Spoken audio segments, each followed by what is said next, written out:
संवैधानिक मूल्यों पर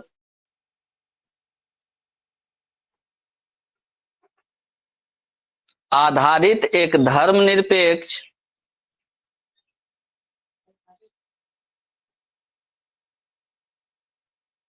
सामाजिक न्याय और समानता के संवैधानिक मूल्यों पर आधारित एक धर्मनिरपेक्ष, समतामूलक समतामूलक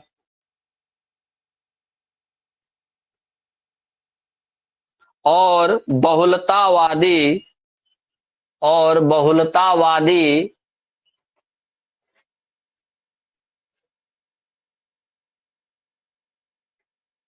समाज के आदर्श से बहुलतावादी समाज के आदर्श से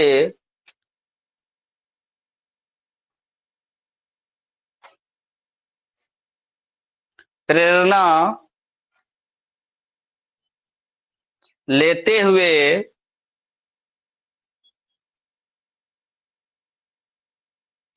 शिक्षा के कुछ व्यापक उद्देश्य प्रेरणा लेते हुए शिक्षा के कुछ व्यापक उद्देश्य चिन्हित किए गए हैं।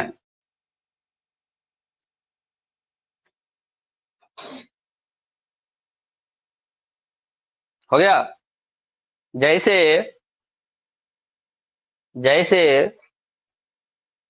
विचार और कर्म की स्वतंत्रता, विचार और कर्म की स्वतंत्रता,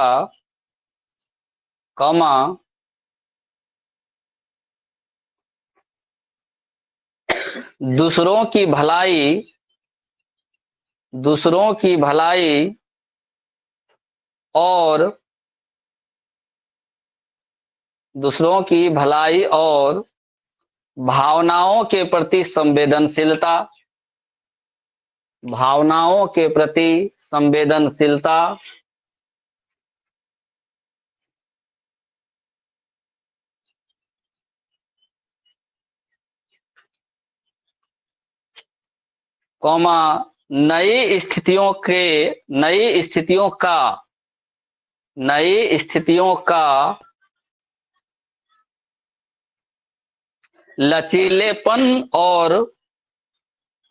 नई स्थितियों का लचीलेपन और रचनात्मक तरीके से सामना करना, नई स्थितियों का लचीलेपन और रचनात्मक तरीके से सामना करना, लोकतांत्रिक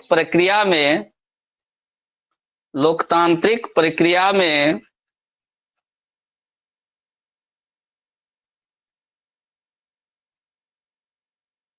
भागीदारी, लोकतांत्रिक प्रक्रिया में भागीदारी की प्रवृत्ति और आर्थिक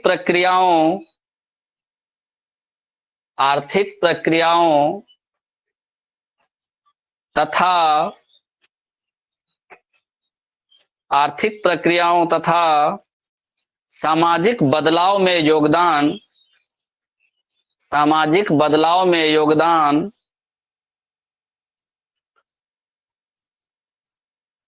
देने के लिए काम करने की क्षमता,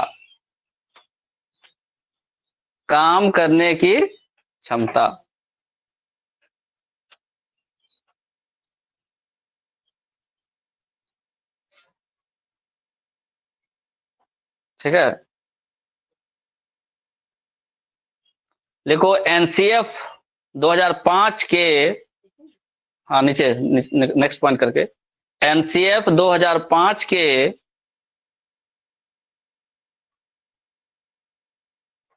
निर्माण के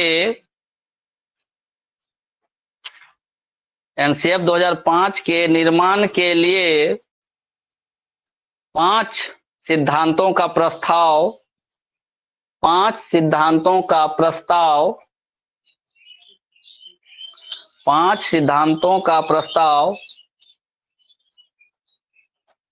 रखा गया है डैश। नंबर 1 नीचे, ज्ञान को स्कूल के बाहरी जीवन से जोड़ना। ज्ञान को स्कूल के बाहरी जीवन से जोड़ना। हो गया। सेकेंड, परीक्षा को अपेक्षाकृत अधिक लचीला बनाना। परीक्षा को अपेक्षाकृत अधिक लचीला बनाना और कक्षा की गतिविधियों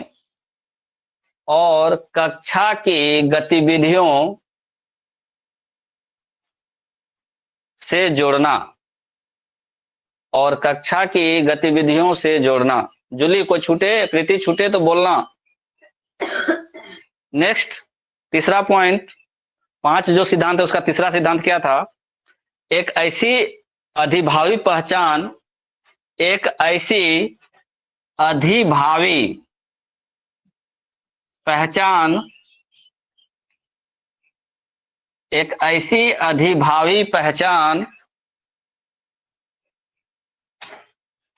का विकास,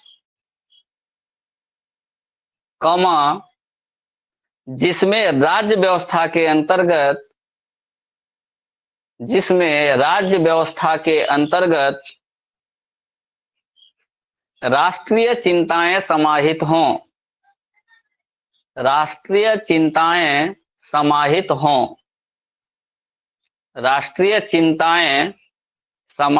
हों। चौथा, यह सुनिश्चित करना कि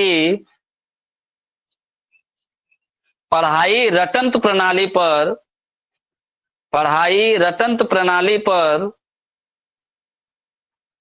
आधारित न हो। रटंत प्रणाली पर आधारित न हो। पढ़ाई रटंत प्रणाली पर आधारित न हो, बल्कि समझ आधारित हो।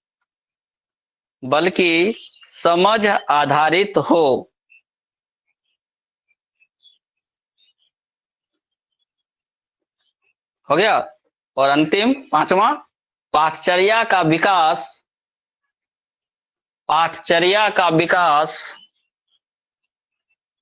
ऑब्लिक कैसे देते हैं? पाठचर्या का विकास ऑब्लिक संवर्धन इस प्रकार हो कि वह बालकों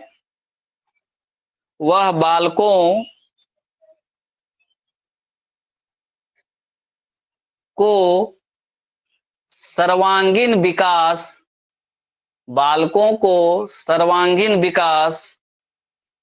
का अवसर उपलब्ध करवाए।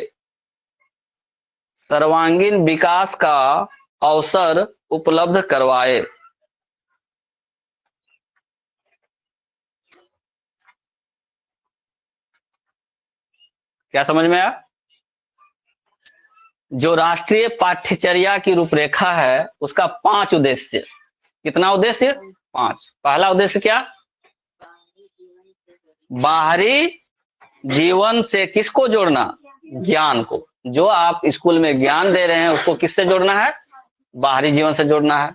ऐसा नहीं कि ऐसा चीज पढ़ा दिए कि उसको आज से दिल्ली गया तो उसका कोई काम में नहीं हुआ उसका।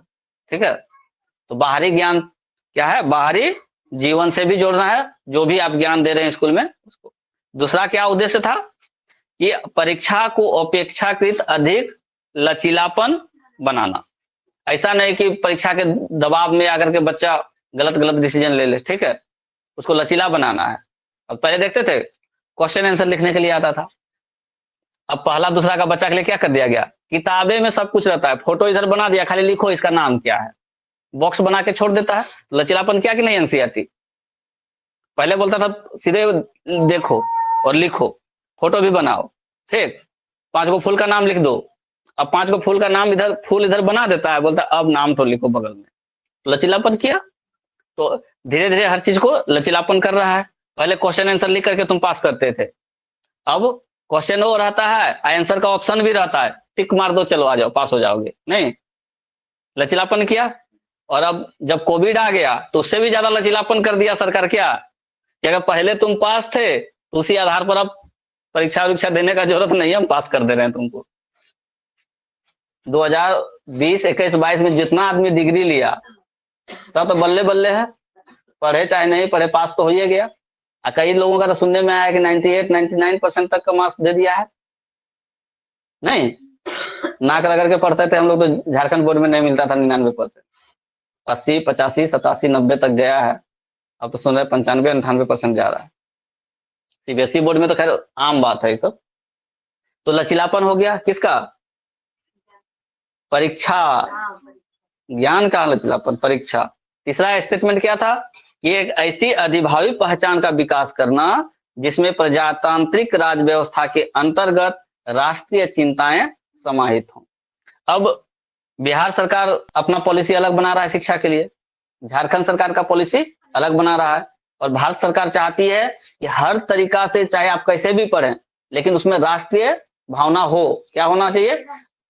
राष्ट्र, ऐसा नहीं कर देना है कि हमारे राष्ट्र का वो काम का नहीं हो। तो तीसरा पॉइंट में बोला कि एक ऐसा चीज रख दिया कि आप लोग भले कोई भी पॉलिसी बनाए लेकिन राष्ट्रीय चिंताएं उसमें समाहित होना चाहिए। चौथा क्या बोला? कि रटंत्र प्रणाली, सबसे इंपॉर्टेंट पॉइंट है चौथा, कि रटने वाला चीज नहीं होना चाहिए, समझ पर आधारित होना चाहिए। अब आप ऐसा चीज नहीं बना दीजिए जो रूपरेखा कि बच्चा रट ले और पास हो जाए। नहीं नहीं, रटंत्र नहीं होना चाहिए। कैसा होना चाहिए? समझ पर आधारित होना चाहिए। और अंतिम में क्या बोल दिया? कि जो विकास और संवर्धन इस प्रकार हो कि बालक जब भी कभी भी बाहर निकले तो उसका सर्वांगीण विकास हो, और सर्वांगीण विकास के लिए उसको अवसर मिले, हर चीज का विकास हो। ऐसा नहीं कि पढ़ रहे हैं तो खाली पढ़ाइए, उस पढ़ाई में ही ऐसा ऐसा चीज उसको सिखा दो कि बाहरी बुद्धि भी उसका खुल जाए, हर तरह का विकास हो उसका। तो यही 5 लक्ष्य था किसका? एनसीएफ 2005 का। तो पांचों एनसीएफ का जो लक्ष्य है उसको याद रखना होगा, उद्देश्य याद रखना होगा। ठीक है, नेक्स्ट टॉपिक, पाठ्यचर्या एवं व्यवहार के लिए निहितार्थ। पाठ्यचर्या एवं व्यवहार के लिए निहितार्थ क्या है? निहितार्थ, निहितार्थ। इसमें क्या क्या चीज लिखा है उसी टॉपिक का है, सब टॉपिक में ये, इसमें कुछ निहितार्थ, निहितार्थ एनसीएफ 2005 पढ़ा रहे हैं ताहिर, ठीक है। उसका उद्देश्य लिखा दिए, 5 उद्देश्य था, 5 उद्देश्य लिखा चुके हैं। कहां से उद्धरण हुआ है? रविंद्रनाथ टैगोर के निबंध से उद्धरण हुआ है। उस निबंध का क्या नाम था? सभ्यता और संस्कृति। ये एकदम बहुत याद रखना जरूरी है, क्या पता इसी में से एमसीक्यू बना दे, ऑब्जेक्टिव क्वेश्चन। अब कह रहा है कि जो पाठ्यचर्या बना वो व्यवहार में कैसे यूज होगा, व्यवहार, आपका जो घर का दैनिक व्यवहार उसमें कैसे यूज होगा। लिखो, पॉइंट बना बना कर लिखने चलता है। रचनात्मक परिप्रेक्ष्य में, रचनात्मक परिप्रेक्ष्य में सीखना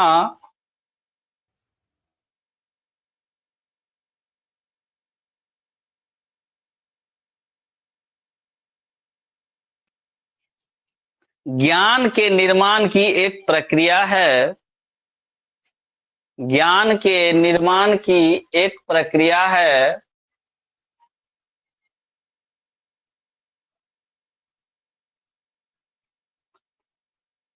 हो गया, पूर्ण विराम दो। विद्यार्थी सक्रिय रूप से, विद्यार्थी सक्रिय रूप से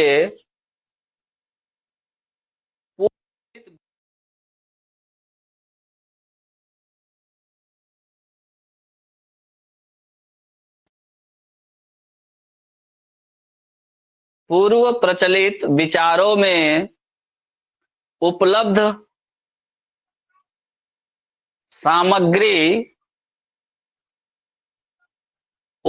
सामग्री ऑब्लिक गतिविधियों के आधार पर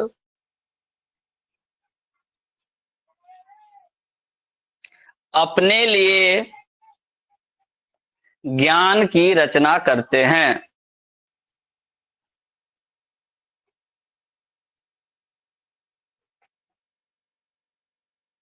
हो गया?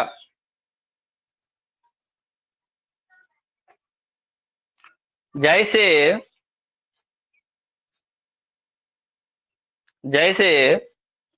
यातायात व्यवस्था को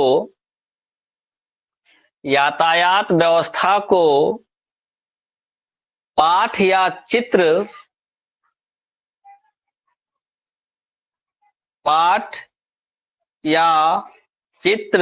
या दृश्य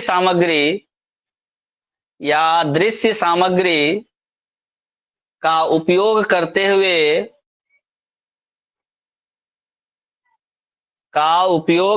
हुए पढ़ाने तथा उस पर विद्या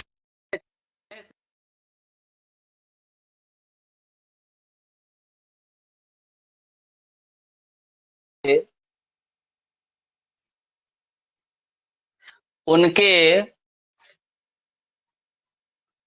यातायात व्यवस्था संबंधी ज्ञान पढ़ाने तथा उस पर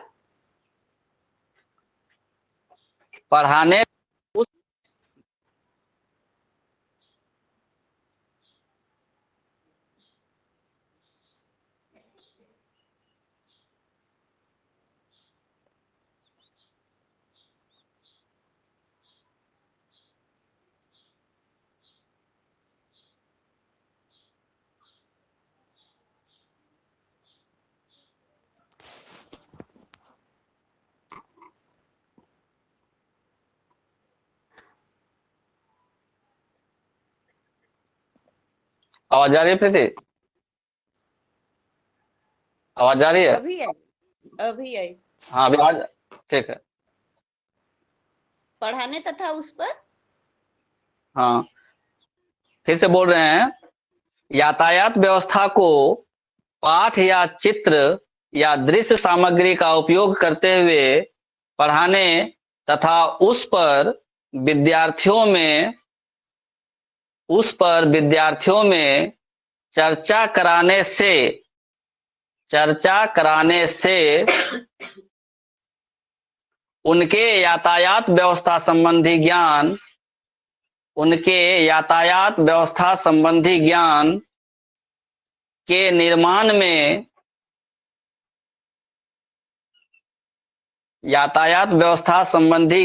के निर्माण में मदद की जा सकती है।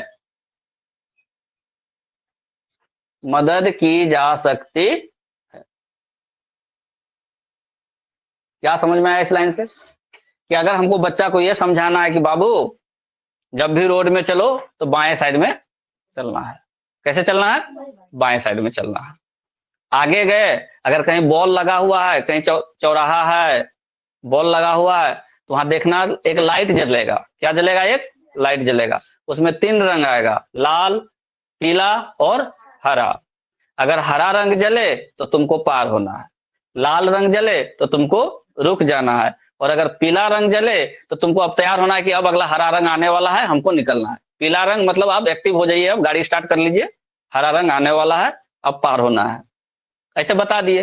लेकिन है तो वो बच्चा, वो उसको समझ में कितना आएगा, कितना याद रहेगा?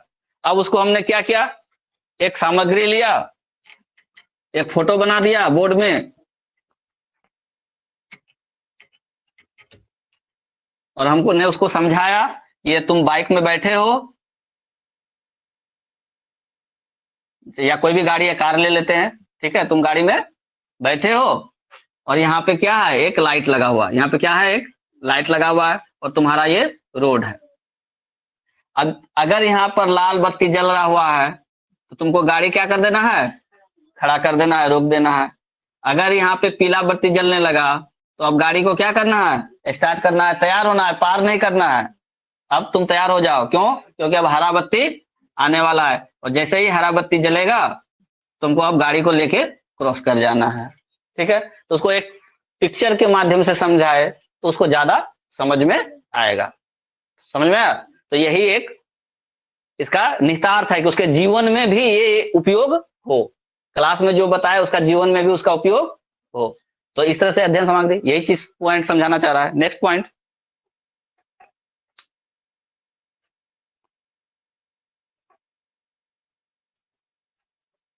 विचारों की रचना, विचारों की रचना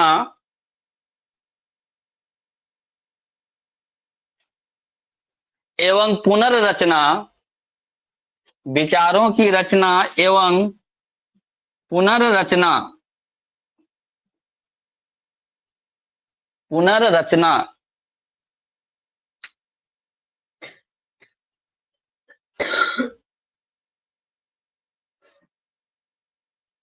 उनके विकास के आवश्यक लक्षण हैं, उनके विकास के आवश्यक लक्षण हैं,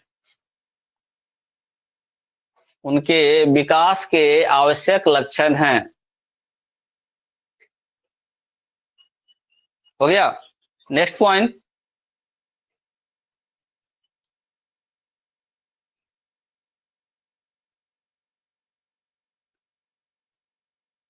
ज्ञान निर्माण की प्रक्रिया, ज्ञान निर्माण की प्रक्रिया का एक सामाजिक पहलू, ज्ञान निर्माण प्रक्रिया का एक सामाजिक पहलू यह भी है,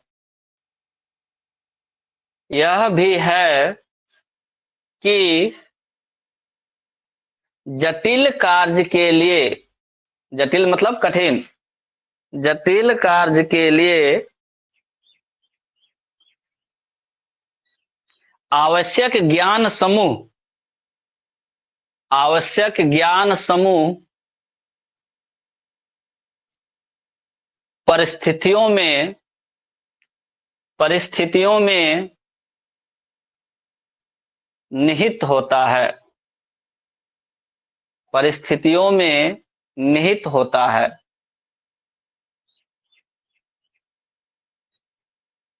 क्या समझ में आया इस पॉइंट से?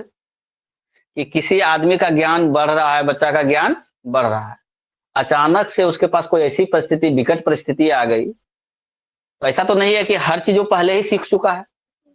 ठीक है, जैसे ही कठिन परिस्थिति आई तो उस परिस्थिति से निकलने के लिए अपना दिमाग लगाने लगता है, सोचने लगता है। तो उस परिस्थिति में ही ये चीज निहित है, मतलब उसी में समाया हुआ है। वो ज्ञान किसमें समाया हुआ है? उस परिस्थिति में समाया हुआ है। वो वहां से निकल जाएगा अगर वो सही ढंग से सोचेगा, सही ढंग से करेगा, तो उस परिस्थिति से ज्ञान अर्जित करेगा और उससे वो निकल जाएगा।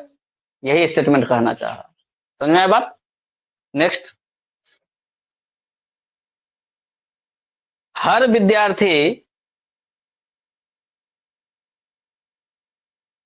व्यक्तिगत और सामाजिक तौर पर, हर विद्यार्थी व्यक्तिगत और सामाजिक तौर पर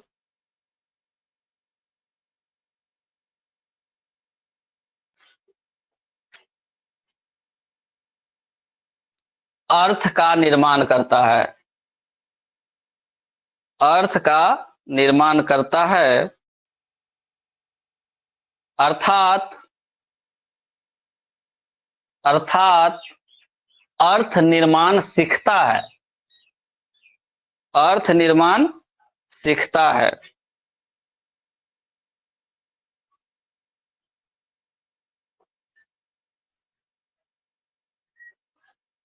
नेक्स्ट लिखो, बच्चों के संज्ञान में, बच्चों के संज्ञान में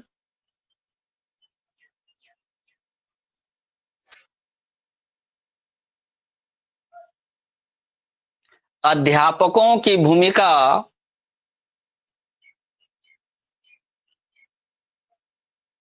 बढ़ सकती है, अध्यापकों की भूमिका बढ़ सकती है। स्टेटमेंट फिर से बोल रहे हैं जूली। बच्चों के संज्ञान में अध्यापकों की भूमिका भी बढ़ सकती है यदि वे ज्ञान निर्माण की यदि वे ज्ञान निर्माण की प्रक्रिया में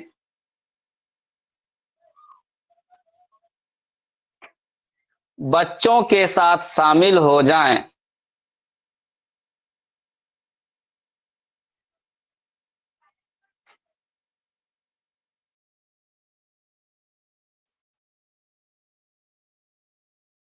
क्या समझ में आया इस स्टेटमेंट से? अध्यापक की भूमिका बढ़ सकती है किसमें? ज्ञान निर्माण की प्रक्रिया में। कब? जब वो टीचर चाहे तो उस बच्चों के साथ में शामिल हो जाए तब। जैसे एक एग्जांपल लेते हैं कि एक सांस्कृतिक कार्यक्रम चल रहा है, सांस्कृतिक कार्यक्रम चल रहा है, उसमें बच्चा कई तरह का प्रदर्शन कर रहा है, जिसके पास जो एबिलिटी है, कोई गाना गा रहा है, कोई नृत्य डांस कर रहा है, या फिर कोई ऐसे में भाषण दे रहा है, उसको कोई चीज का तैयारी करवा दिया तो भाषण दे रहा है। ठीक है, अलग अलग एबिलिटी के आधार पर अलग अलग उसका पार्ट दिया हुआ है। अब शिक्षक अगर इन्वॉल्व हो जाए उसमें बच्चा के साथ में, तो बच्चा के पास जितना जानकारी उसी के आधार पर वो अपना एक ऐसे बनाया है, जो भी निबंध लिखा है वो अपना जानकारी पर लिखा है। भाई तुमको मेरे विद्यालय पे बोलना है कल, तो वो अपना अनुसार लिख लिया।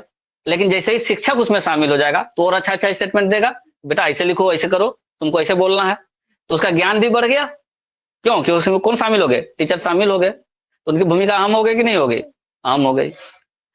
उसके पास जितनी जानकारी थी उसके आधार पर वो किया, टीचर अपनी जानकारी के आधार पर उसको अपना अनुभव बताया, उसमें इंक्लूड करवा दिया, तो उसका ज्ञान में सहायता कर दिया। दूसरा, बच्चा खेल रहा है, बच्चा क्या कर रहा है? खेल रहा है। अब उसको जितना पता है उतना तो खेल रहा है। अब शिक्षक बैठ गया वहां पे, नहीं बेटा तुमको यहाँ पे इस तरह से नहीं, इस तरह से खेलना चाहिए, तो एक नया नॉलेज आया उसको, खेलने के क्रम में ही वो सीख गया एक चीज, नया चीज। तो अगर इन्वॉल्वमेंट हो जाए शिक्षक का या घर परिवार में माता पिता का, तो क्या होता है? बच्चा का जल्दी जल्दी सीख जाता है उस चीज को। हालांकि वो तो सीख रहा है, स्वयं से तो सीख ही रहा है, लेकिन अगर आप बता देंगे तो वो और अच्छे जल्दी से कैच करके उसको आगे बढ़ जाएगा, है कि नहीं? तो अहम भूमिका हो गया इसका। अच्छा, नोट करके लिखना है, सीखने की प्रक्रिया में सीखने की प्रक्रिया में व्यस्त सीखने की प्रक्रिया में व्यस्त एक बालक या बालिका अपने ज्ञान का सृजन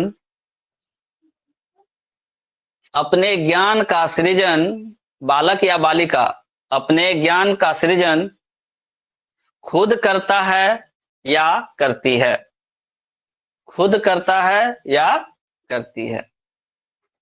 अगर वो व्यस्त है कुछ काम करने में, कुछ सीख रहा है, ठीक है, तो उसका ज्ञान कैसे बढ़ रहा है? स्वयं से बढ़ रहा है, चाहे वो लड़का हो चाहे लड़की हो।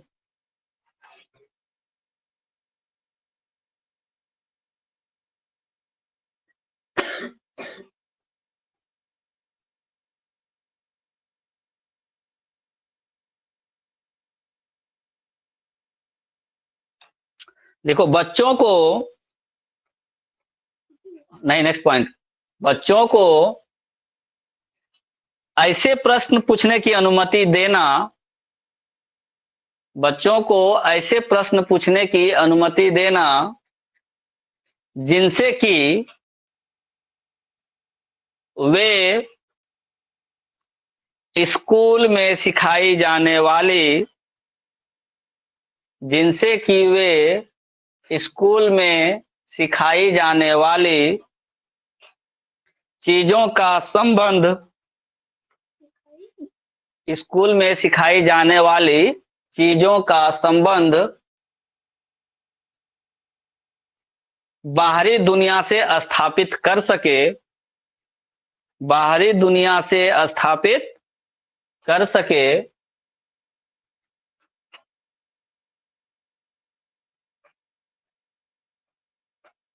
हो गया।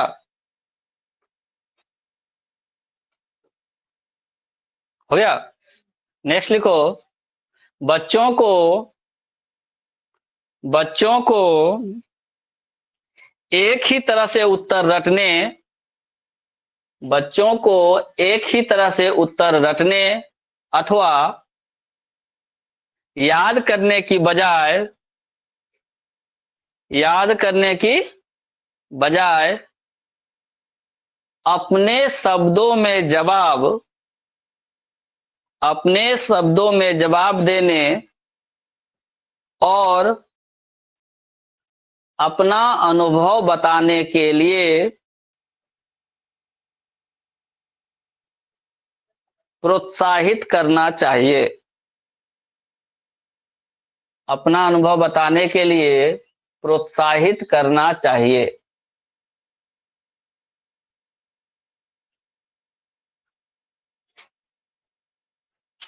बात समझ में आया? प्रोत्साहित करना चाहिए। क्या कह रहा है कि बच्चा को ये नहीं बोलना है कि तुम हम जो बोल दिए हैं ऐसे तो ऐसे ही रट लो, ठीक है। उसको ये चीज आप कॉन्फिडेंस दीजिए कि इसको तुम समझ लो, और जब अगर तुमको लगे कि इसमें हम कोई चीज नहीं समझ रहे तो हमसे प्रश्न भी पूछो, और इसको बाहरी दुनिया से कोरिलेट भी करो, बाहरी दुनिया से कोरिलेट भी करो, संबंध बनाओ, और उसका क्या करना है, प्रोत्साहन देना है कि याद याद करना नहीं है कोई चीज को, समझना है, रटना नहीं है, समझना है। इस बात पे उस पर जोर देना चाहिए। हो गया। तो ये हो गया पाठचर्या एवं व्यवहार के लिए निहितार्थ क्या क्या है उसमें, ठीक है। और दो चार पॉइंट है वो सब जरूरत नहीं है। एक पॉइंट लिखो, पूछताछ। नेक्स्ट लिखो, हाँ उसी का है, पूछताछ कौमा अन्वेषण कौमा प्रश्न पूछना कौमा वाद विवाद। वाद विवाद मतलब समझ रहे, ग्रुप में तुम एक तरफ फेवर में बोलो, एक तरफ उसके विरोध में बोलो, वाद विवाद करवाना, कंपटीशन। वाद विवाद कौमा व्यावहारिक प्रयोग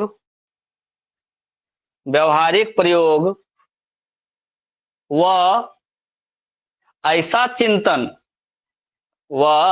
चिंतन जिससे सिद्धांत बन सके और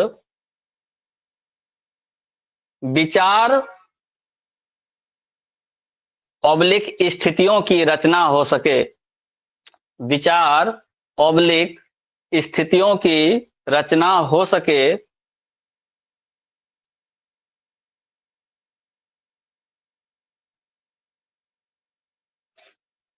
इस स्टेटमेंट में क्या कह रहा है कि अगर बच्चा सब है तो उसको क्या क्या पूछना है, उसको पूछताछ करने का अनुमति दो, एक दूसरे से डिस्कशन करने दो। उसको नहीं समझ में आ रहा है तो पूछताछ करने की अनुमति नहीं, डांटो डपटो नहीं। अन्वेषण करना मतलब रिसर्च करना, कोई चीज वो दिमाग लगा रहा है तो उसको छोड़ दो, सोचने दो उसके बारे में। किसी चीज के बारे में अगर वो सोच रहा है तो सोचने दो, अब तुरंत हम ही बता देंगे, प्रश्न दिए तुरंत हम ही आंसर दे दिए तो सामने वाला तो कुछ सोचा नहीं, वो तो रट लिया, देख लिया, समझ गया। पहले उसको सोचने दो, उसको बनाने दो, एक दो बार बनाया नहीं बना तब तुम बताओ, तब उसको लगा अरे हम तो इतना दूर बना ही दिए थे, खाली इस जगह नहीं बनाए थे। नहीं, हम डायरेक्ट बना देंगे क्वेश्चन को, फिर उसको कुछ समझ में नहीं आएगा, तो इसलिए उसको भी समय देना है। तीसरा बोला वाद विवाद, कोई टॉपिक एक दे दिए, चार लड़का को उधर बैठा दिए, चार लड़का को इधर बैठा दिए, बोले देखो जी तुमको विरोध में बोलना है और तुमको पक्ष में बोलना है। जैसे आजकल बहुत लव मैरिज हो रहा है, हर जगह हो रहा है, तो तुमको लव मैरिज के विरोध में बोलना है कि नहीं ये गलत है। तो गलत कैसे है भाई, तो तुम एग्जाम्पल दो, क्या क्या तुम्हारा तर्क है वो बताओ कि इसलिए गलत है। एक कहेगा फेवर में है, एक ग्रुप में क्या होगा, फेवर में होगा, ठीक कहेगा नहीं बहुत अच्छा है, बाप माँ का पैसा बचता है, समय बचता है, ये होता है वो होता है, फेवर में ही बोलेगा, विरोध में वो बोलेगा।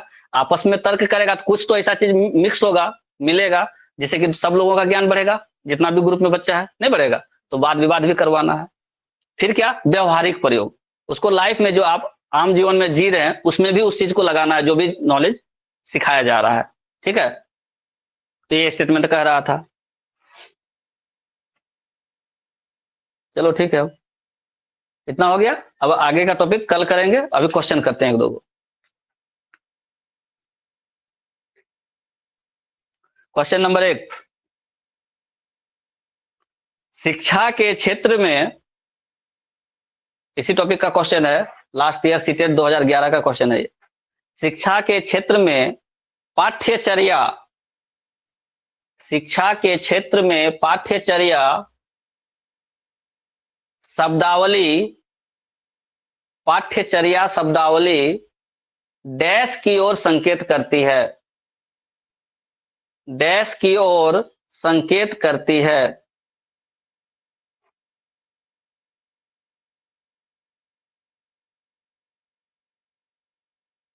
ऑप्शन ए, शिक्षण पद्धति, शिक्षण पद्धति एवं पढ़ाई, शिक्षण पद्धति एवं पढ़ाई जाने वाली विषय वस्तु,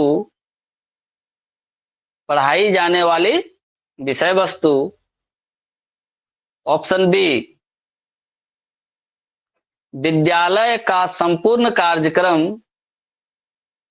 विद्यालय का संपूर्ण कार्यक्रम जिसमें विद्यार्थी प्रतिदिन अनुभव प्राप्त करते हैं, जिसमें विद्यार्थी प्रतिदिन अनुभव प्राप्त करते हैं।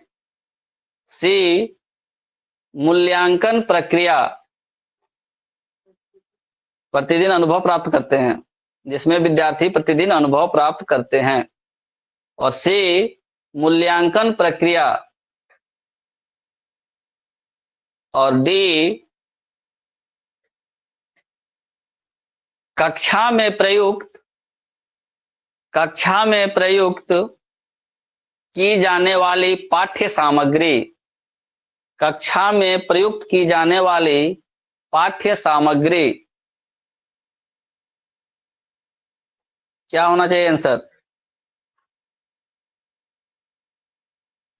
पाठ्यचर्या शब्दावली किस ओर संकेत करती है?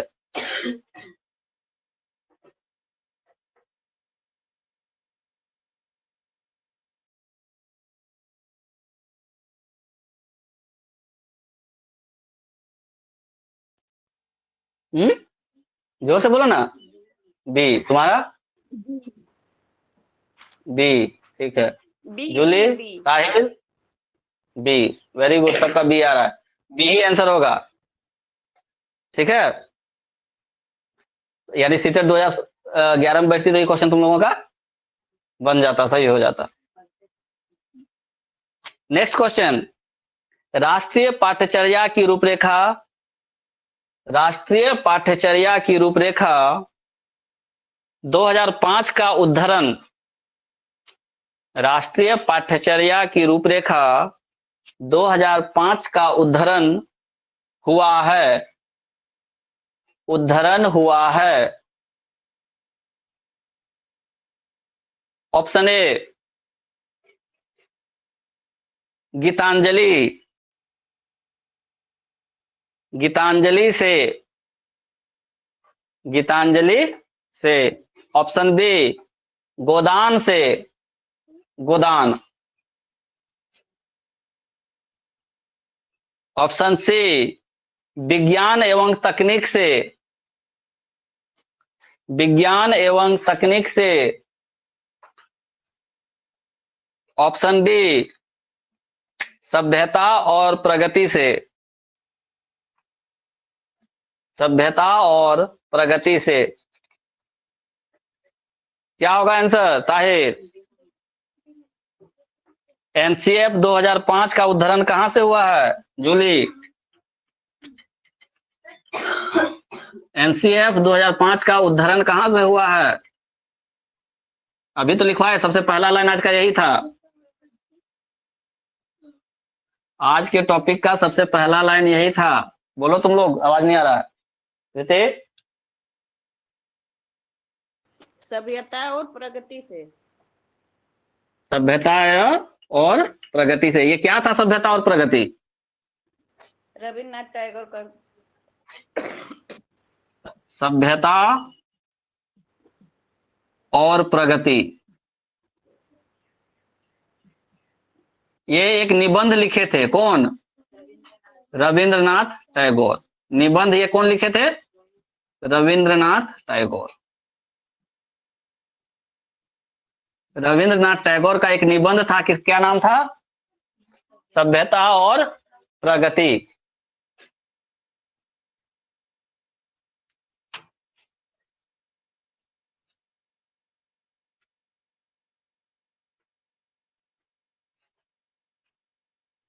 रविंद्रनाथ टैगोर का एक निबंध था, सभ्यता और प्रगति, और इसी पर आधारित है हमारा एनसीएफ 2005।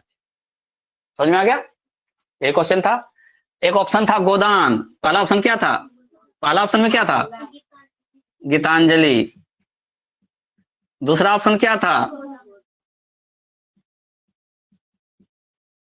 तीसरा ऑप्शन क्या था? विज्ञान एवं तकनीक। और चौथा ऑप्शन क्या था? ये वाला, ये था। गीतांजलि भी रविंद्रनाथ टैगोर का ही लिखा हुआ बुक है। गीतांजलि एक बुक है जो किसने लिखा है? रविंद्रनाथ टैगोर ने। लिख लो, गीतांजलि किसका लिखा हुआ है? रविंद्रनाथ टैगोर का लिखा हुआ बुक है।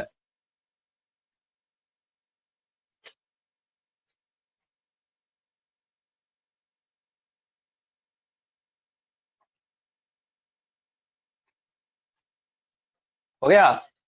गोदान क्या है? ये भी एक बुक है जिसको लिखा है मुंशी प्रेमचंद ने। गोदान किसने लिखा है? मुंशी प्रेमचंद ने।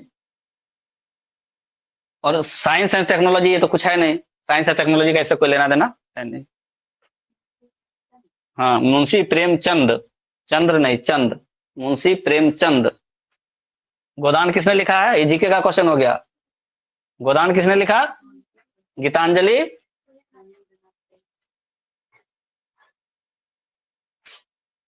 नेक्स्ट क्वेश्चन, राष्ट्रीय पाठचर्या की रूपरेखा के राष्ट्रीय पाठचर्या के रूपरेखा राष्ट्रीय पाठचर्या की रूपरेखा के दिशा निर्देश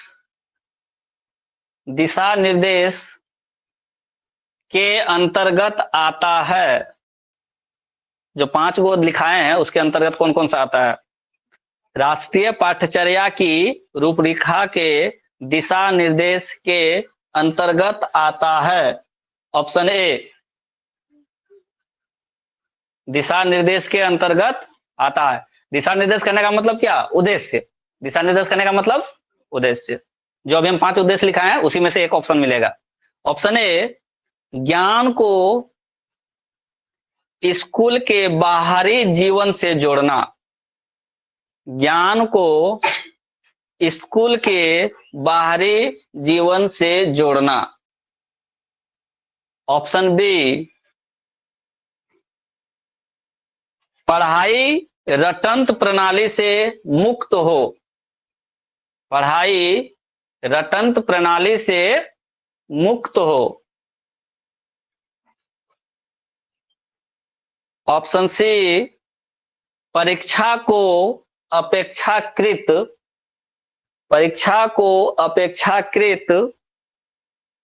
सरल बनाया जाए। परीक्षा को अपेक्षाकृत सरल बनाया जाए। ऑप्शन डी, एक ऐसी अधिभावी पहचान का विकास करना।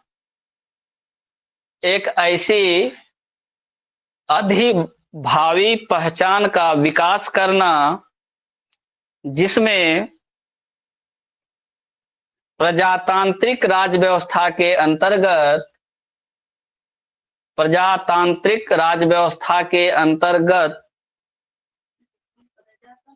जिसमें प्रजातांत्रिक राज व्यवस्था के अंतर्गत राष्ट्रीय चिंताएं समाहित हों। राष्ट्रीय चिंताएं समाहित हों। क्या हुआ? ई, राष्ट्रीय चिंताएं समाहित हों।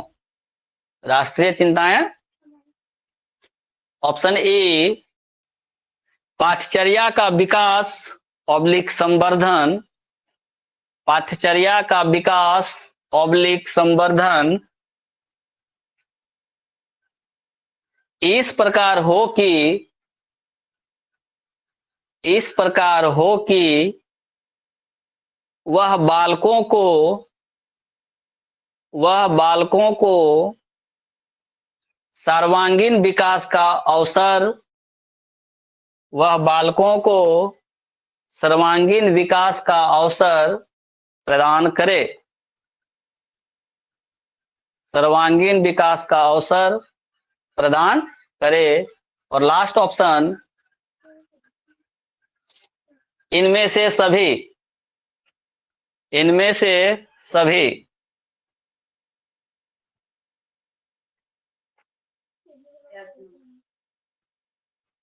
प्रीति सभी एनसीएफ 2005 का 5 उद्देश्य था, 5 उद्देश्य हम ऑप्शन में डाल दिए। ठीक है, 5 उद्देश्य क्या है, ऑप्शन में डाल दिए, तो इनमें से सभी आंसर हो जाएगा। जिसका छूटा था, जूली तुम्हारा छूट गया था ना एनसीएफ 2005 का उद्देश्य, यही 5 उद्देश्य है। ठीक है, एनसीएफ 2005 का यही 5 उद्देश्य है। एनसीएफ 2005 किससे उद्धृत है, सभ्यता और प्रगति से। सभ्यता और प्रगति क्या था, एक निबंध था जो किसने लिखा था, रविंद्रनाथ टैगोर ने लिखा था। गीतांजलि किसके द्वारा रचना की गई है, रविंद्रनाथ टैगोर। गोदान किसकी रचना है, मुंशी प्रेमचंद की रचना है। ठीक है, आज इतना ही करते हैं। कल सुबह में क्लास लेंगे 6 से 8 और 8 बजे से सबको पूरा टेस्ट बना के आना है, नाश्ता वास्ता करके आना तुम लोग। ठीक।